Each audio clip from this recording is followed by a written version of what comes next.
Hello students, welcome to Raghav Pathshala. Last class में हमने आपके जो प्रश्नावली आपके चल रही है वर्थ 10वीं प्रश्नावली, उसके 3 भागों में इंट्रोडक्शन हमने किया। 2 भाग हमारे शुरुआत में 9th क्लास से बेसिक थे। हमारा बेसिक कंसेप्ट जो होता है ना वर्थ के बारे में, वो हमने पढ़ा था। और लास्ट क्लास के अंदर हमने स्पर्श रेखा और छेदन रेखा के बारे में पढ़ा था। और सबसे इंपॉर्टेंट बातें थी हमारे सामने स्पर्श रेखा के गुणधर्म वगैरह। हमने नोट डाल के खूब सारे पॉइंट लिखे और आशा और उम्मीद यही है आप लोगों से कि आपने बढ़िया तरीके से उनको क्या कर लिया होगा, याद कर लिया होगा। आज क्लास को आगे बढ़ाते हैं। आज हमारा इंट्रोडक्शन नंबर 4 है सर। परिचय बड़े ही चल रहे हैं, चौथा परिचय आ रहा है, आप सोच लो। इसके बाद कोई इंट्रोडक्शन नहीं। और आज का परिचय बहुत छोटा सा है, 2 पर में मुझे करवाना है। 10.1 को सिद्ध भी नहीं करवाना, ऐसे ही बताना, और 10.2 को सिद्ध करेंगे और आज की क्लास क्या हो जाएगी आपके, खत्म हो जाएगी। और कल 10.1 में आ जाएंगे, क्योंकि 10.1 से पहले कोई उदाहरण है ही नहीं वैसे। ठीक है, चलिए शुरू करते हैं। सवाल ने क्या बोला है, वर्त के किसी बिंदु पर स्पर्श रेखा स्पर्श बिंदु से जाने वाली त्रिज्या पर लंब होती है। क्योंकि ये बात तो मैं आपको कल ही बता चुका हूं कि स्पर्श रेखा और त्रिज्या कितने डिग्री का कोण बनाती है साहब, 90 डिग्री का बनाती है। ये इसने बोला है कि एक्चुअल कुछ बातें सिद्ध करने लायक नहीं, बट आपको थोड़ी सी बातें बतानी पड़ेगी इसके बारे में। तो मैं आपको बता देता हूँ इसके बारे में। थोड़ा सा वर्त अच्छा नहीं बना है ना, पेट बाहर निकल गया इसका, तो पेट को सीधा करते हैं थोड़ा सा। हाँ ठीक है, अब तो इधर निकला, लेकिन हमें स्पर्श रेखा इधर बनानी, तो कोई समस्या नहीं। ये और यहां पर एक बिंदु है P। कौन सा बिंदु है साहब, P है। और यहां से स्पर्श रेखा हम बनाएंगे। क्या बनाएंगे साहब, एक स्पर्श रेखा बनाएंगे। ध्यान देना साहब इधर थोड़ा सा, तो बढ़िया तरीके से करते हैं काम और आज की क्लास को करते हैं शुरू। अब इसके अंदर क्या क्या बातें होती वो मैं आपके लिए लिखता हूं और फिर थोड़ा सा आगे बढ़ते हैं। पहली बात तो ये बिंदु, ये रेखा ए दे दिया मैंने, यहां दे दिया बी। ठीक है, और वर्त को एक बार स्पर्श कर रही है, इसका मतलब ये आपकी कौन सी रेखा कहलाएगी, स्पर्श रेखा कहलाएगी। क्या कहलाएगी, स्पर्श रेखा। और ये जो यहाँ प्रतिच्छेद कर रहा है एक बार, इसको आपने P नाम दिया था। और ये जो P है वो आपका स्पर्श बिंदु ही तो है, बिल्कुल ऐसा। क्या कहलाएगा, ये आपका एक स्पर्श बिंदु। और कभी भी जो स्पर्श रेखा होती है वो बिना त्रिज्या के नहीं बन सकती, तो इसको आपको क्या करना पड़ेगा, मिलाना पड़ेगा। ठीक है, इसका मतलब ये आपकी एक त्रिज्या, क्या है साहब, त्रिज्या है। तो यहाँ पर आप ये लिख सकते हो, एक पॉइंट बहुत इंपॉर्टेंट आपके काम आएगा जो आपको ध्यान रखना। कैसे साहब, आप लिखेंगे त्रिज्या स्पर्श रेखा पर, त्रिज्या स्पर्श रेखा पर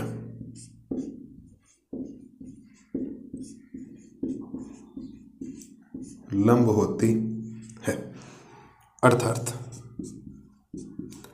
त्रिज्या स्पर्श रेखा पर लंब होती है, अर्थात OP लंब होगा किसके ऊपर, AB के ऊपर।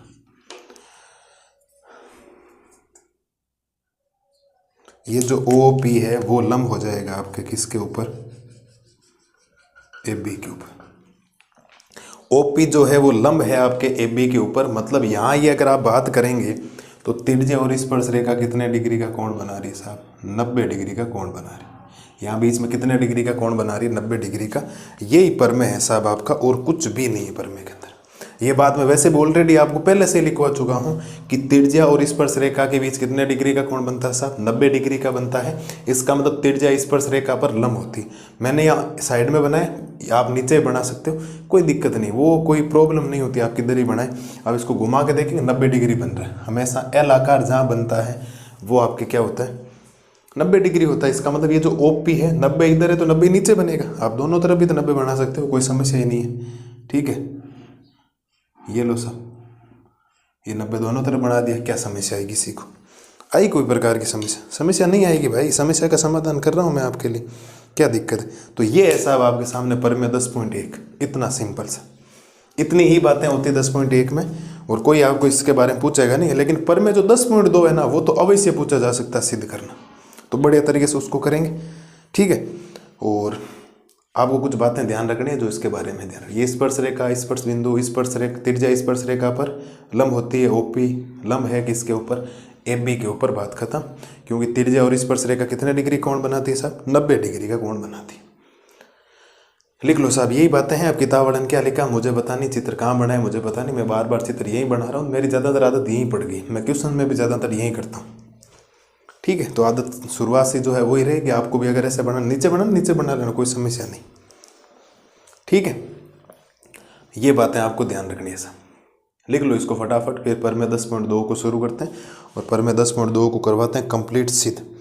अच्छी अच्छी बातें आपको मिलेगी उसके अंदर शानदार तरीके से, और ज़्यादा कोई समय लगेगा नहीं उसके अंदर, फटाफट उसको कर लेंगे पूरा। इस बात को ध्यान रखना आप लोग।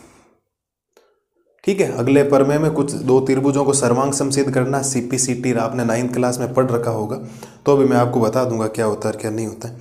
दो त्रिभुज सर्वांग सम कब होते हैं, या तो किसी त्रिभुज की तीनों भुजाएं बराबर होती, या तो इसको आप बोलते हैं ट्रिपल SSS नियम, या दो भुजाएं रे कोण बराबर होता है तो SAS नियम, और या आप कहते हो कि सर कौन सी बोलो, या AS है, दो कोण और एक भुजा बराबर, तो भी कहते हो। सर्वांग सम त्रिभुज के संगत भाग क्या होते हैं, बराबर होते हैं, लेकिन समरूप त्रिभुजों के संगत भागों का अनुपात क्या होता है, बराबर होता है।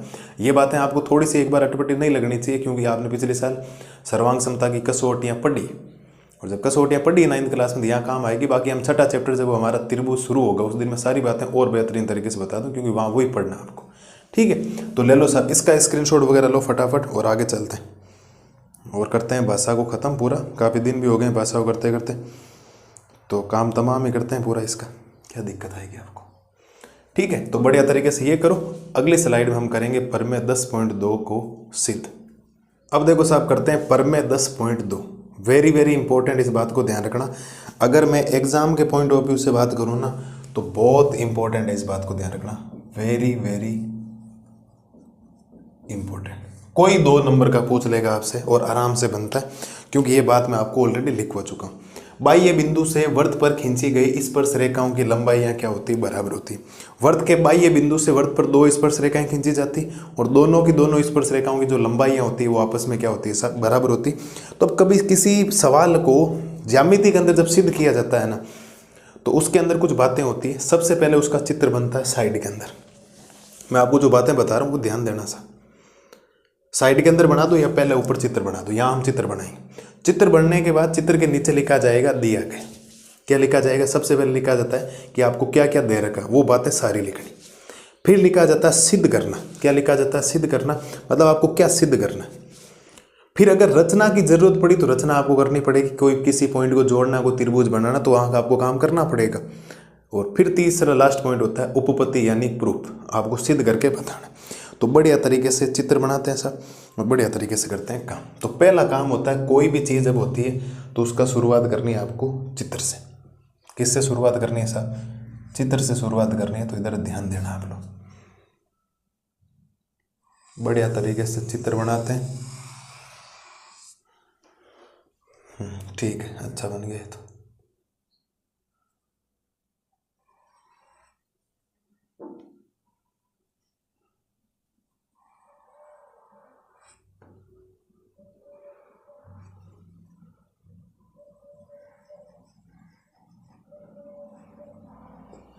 ये आपका ओ बिंदु है। ध्यान देना साहब बढ़िया तरीके से क्या करना है क्या नहीं करना है। और वर्त के एक बार बिंदु लेना है बाह्य स्थित, क्योंकि बाह्य बिंदु से ही बोला गया है। तो बाह्य बिंदु अगर आप इसके सीध में लेंगे तो मैं ले लेता हूं यहां पर, इसको P नाम देंगे। इस बाह्य बिंदु से एक स्पर्श रेखा बनेगी, पहले ऊपर वाली बना देते हैं, कोई दिक्कत नहीं।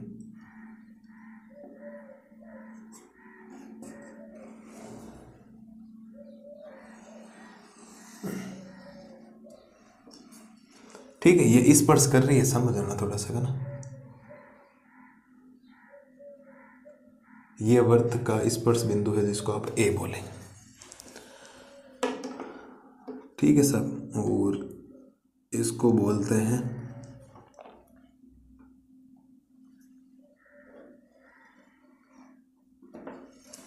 एक मिनट भाई,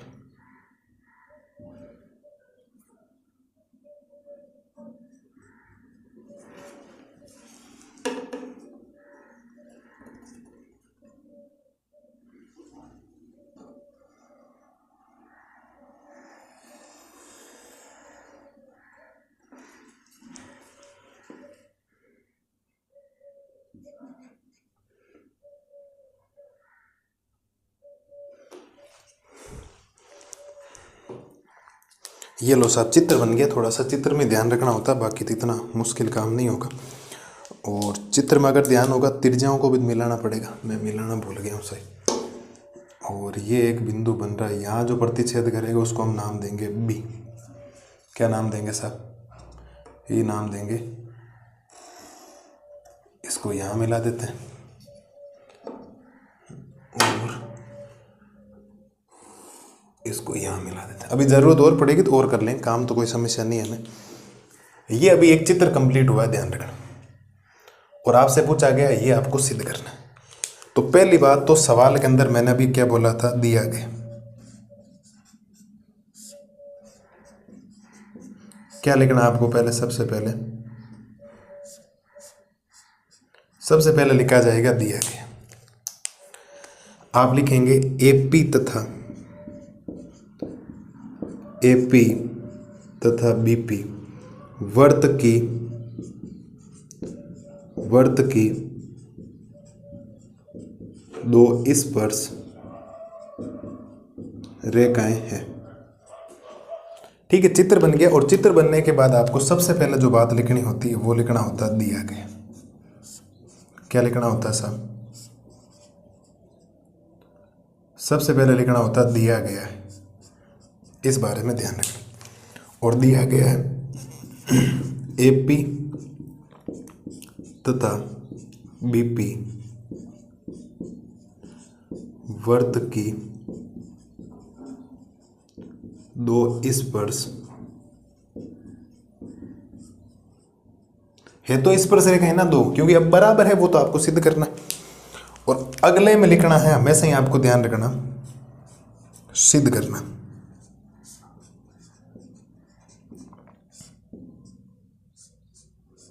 क्या लिखना है? सिद्ध करना है। और सिद्ध करना है ये दोनों स्पर्श रेखाएं बराबर होती है, इसका मतलब एपी और बीपी आपस में आपको क्या करना है सर? बराबर सिद्ध करना। रचना की जरूरत पड़ेगी, इस बात को ध्यान रखना। यहां तक काम हो गया। और अगला यहां लिखना होता है उपपत्ति। अब उपपत्ति का इंग्लिश में मतलब होता है प्रूफ, कि आप प्रूफ दो भाई ये बराबर क्यों होती। तो थोड़ा ध्यान दीजिएगा साहब, रचना की जरूरत पड़ी क्यों। पहली बात तो ये हिस्सा इसके हिस्से के बराबर करना है, तो कोई हिस्सा किसी के हिस्से के बराबर करना होता है ना, तो आपको त्रिभुज लेने पड़ते हैं। क्या लेने पड़ते हैं? त्रिभुज। आप कोई वर्ग की किसी की बात करते हैं, वर्ग की बात करते हैं, चतुर्भुज की। 9th क्लास में बेसिक फंडामेंटल्स यही कहते हैं। आपको किसी चीज़ को किसी चीज़ के बराबर करना है ना, तो वो सर्वांग समता ही कर सकती है, दूसरा कोई नहीं कर सकता। अब सर्वांग समता के लिए पहली शर्त यह है कि आपको क्या करना पड़ेगा, दो त्रिभुज दिखने चाहिए। अभी इस आकृति में कितने त्रिभुज हैं? एक ही त्रिभुज नहीं, एक भी नहीं। ये तो चतुर्भुज है, ए ओ बी पी, 4 भुजाएं देखो, 1 2 3 4। तो त्रिभुज तो है ही नहीं, तो त्रिभुज तो बनाना पड़ेगा ना। बिना त्रिभुज के आप उन चीजों को बराबर कैसे करो? अगर आप त्रिभुज बनाने में सक्षम हो गए, सपोज दे त्रिभुज अगर बन गया, जैसे त्रिभुज बनेगा, त्रिभुज जैसे ही आपके पास बना, तो हमारे पास ऑप्शन रहेगा या तो तीनों भुजाएं बराबर कर दें, या दो भुजाएं एक कोई कोण बराबर कर दें। तो हमारे पास सर्वांग समता के नियम लाने में हमें सहूलियत रहेगी, हमारे पास आराम रहेगा। तो रचना में आपको क्या करना पड़ेगा, आपको लिखना पड़ेगा केंद्र O को बिंदु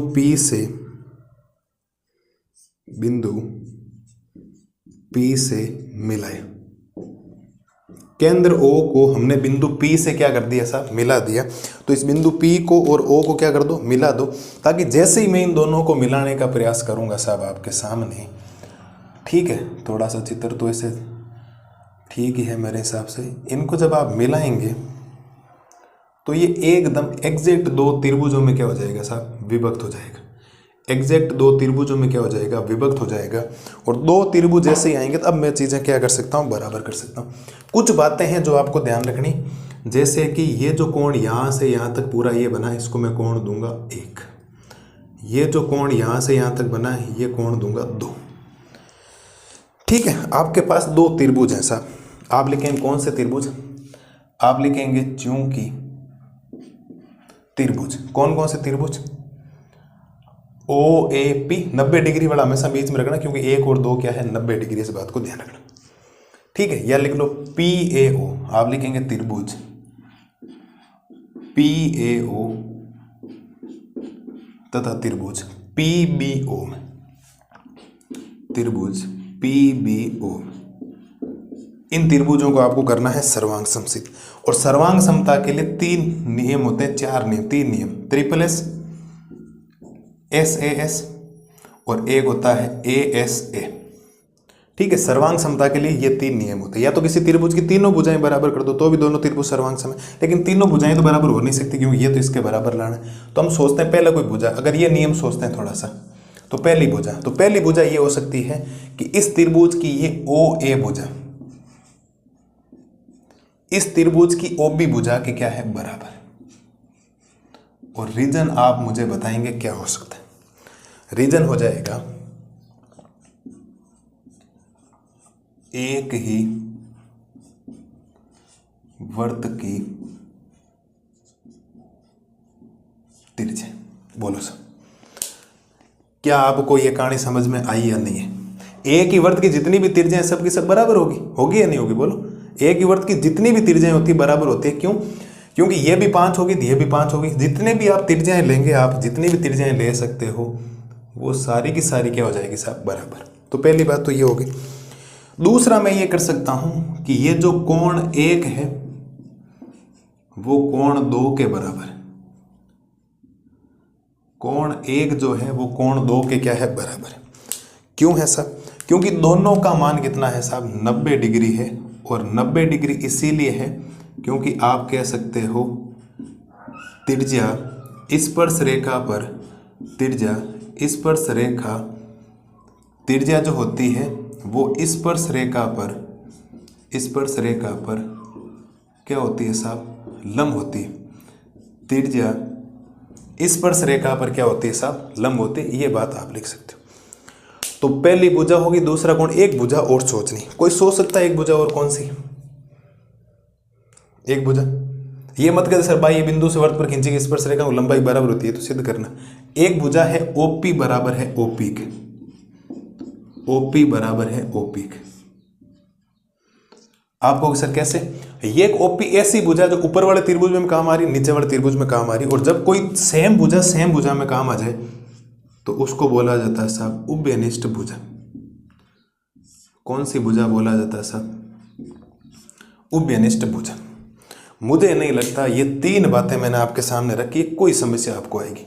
पहली बात तो OA OB के बराबर, एक ही वर्त की त्रिज्या हमेशा बराबर होती।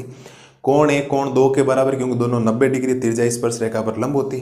फिर OP भुजा के बराबर है क्योंकि OP और OP दोनों में आ रहा है, इसका मतलब उभयनिष्ठ भुजा है। और पहले भुजा फिर कोण फिर भुजा, तो आप लिखेंगे अतः। क्या लिखेंगे साहब? अतः SAS सर्वांग समता नियम से या कसौटी से, एक ही बात होती है, ध्यान रखना, नियम से। अतः SAS सर्वांग समता नियम से त्रिभुज PAO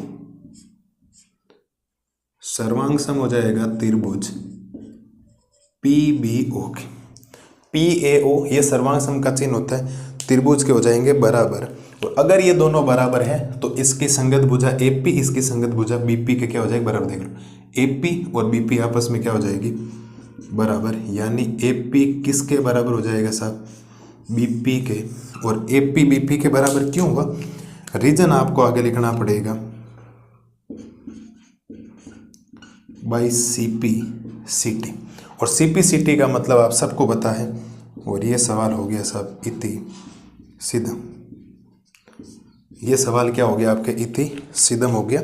और पर में भी कंप्लीट का कंप्लीट क्या हो गया, सिद्ध हो गया। लाजवाब तरीके से मैंने आपको कहा। बाई CP/CT का मतलब ये होता है सर्वांग सम त्रिभुज के संगत भाग बराबर होते हैं। Corresponding parts of congruent triangle are equal. Corresponding parts of congruent triangle are equal, यानी सर्वांग सम त्रिभुज के संगत भाग क्या होते हैं, बराबर। तो AP का संगत भाग कौन है, BP। और वैसे भी यहाँ से पता लग रहा है, देख लो, PA और PB बराबर होगा, हमेशा ध्यान रखना। AO BO के बराबर होगा, और वैसे लिखा देना OA OB। और OP और OP बराबर होगा, हमेशा लाइन एकदम सीधी ऐसे चलेगी, इस बात को ध्यान रखना। तो AP BP के बराबर हो गया। इसका मतलब वर्त के बाह्य बिंदु से वर्त पर खींची गई स्पर्श रेखाओं की लंबाई आपस में क्या होती है, बराबर। जो मैंने आपको नोट डाल के लिखवाया था उसको मैंने आपको सिद्ध भी करवा दी। बात पल्ले पड़ी या नहीं पड़ी? ठीक है। मेरे हिसाब से यहाँ तक कोई दिक्कत आपको नहीं होनी चाहिए किसी प्रकार की। किताब से एकदम बेहतरीन तरीके से करवाए, किताब वाले ने बहुत शॉर्टकट चीज़ें लिखी है, आपके भाई ने आपको एक एक चीज़ समझाई। ये से सर्वांग क्षमता नियम आपने पढ़ रखे हैं भाई 9th क्लास में, और 10th क्लास में मैं एक बार और पढ़ा दूँगा, थोड़े थोड़े काम आएंगे तो थोड़े से आपको ध्यान रखना। सर्वांग समता का मतलब एक ही ध्यान रखना, या तो तीनों भुजाएं बराबर कर दो, या दो भुजाएं रे कोण बराबर कर दो, या दो कोण रे भुजा बराबर कर दो, दोनों त्रिभुज सर्वांगसम हो जाएंगे।